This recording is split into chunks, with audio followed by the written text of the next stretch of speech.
nadarama at muling nilalala. Ano ba ang pagkukulang na ginawa ko sa'yo? Bakit kailangan na lokohin ang isang katulad ko? Mahal kita, aking sinta, alam mo yan sa sarili mo. Pero bakit ganito? Ako iyon ang ginago at nalaman ko sa kaibigan mo na may iba ka nang minamahal at di na nga ako.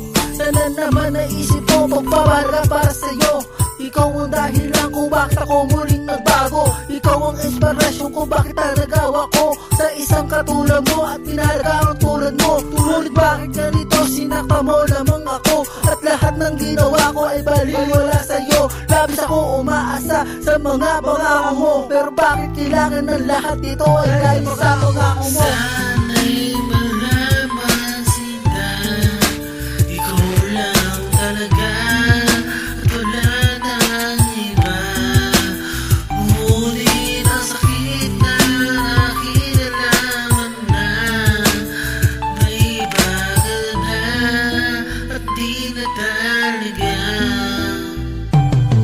Minunod ko aking sarili sa lahat ng nangyayari, dahil malabo na muli ito ay manatili. Dahil na nadala na nga ako sa ginawa mo. Tandaan mo mahal kita, pero ngunit limutin ko ang lahat ng alaala na pinadama mo. Nung tayo pa aking sita, pero malabo na to, na kailangan di na kailangan bumalik pa. Dahil aral na sa'kin ang mga ginawa ng gusta.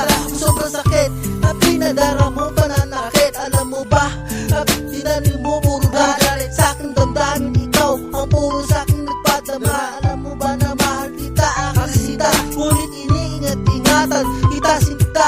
Ngunit ngayon ang hihinaing na wala ka na, dahil ikaw ang nagbigay sa akin ng saya. Ngayon ikaw ang nagpadama sa aking kalungkutan nga, diba? Sana'y malaman sinta, ikaw lang talaga at wala nang iba. Ngunit ang sakit na aking nalaman na may iba ka na at di na talaga.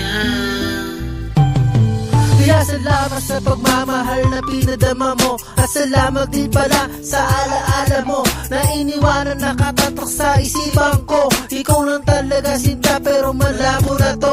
Alam ko naman dahil na masaya ka na sa kanya, kaya ito ay lilimutin na kita. Tandaan mo ang pangalan Chris Diyos nagmahal sa'yo ng tapat at kontento sa isang katulad mo. Kahit ngayon masakit man ang nangyayari, pero kahit kailanman hindi na manatili. Masaya na rin ako sa aking nadama, dahil alam ko na ay may iba at masaya ka na. Tandaan mo ang isang pangalang nagmahal, kahit kailan pa man ay hindi naging hangal. Ikaw lang ang tanging minamahal ko sinta. Iningatan ka pero ngayon may iba ka na. Sana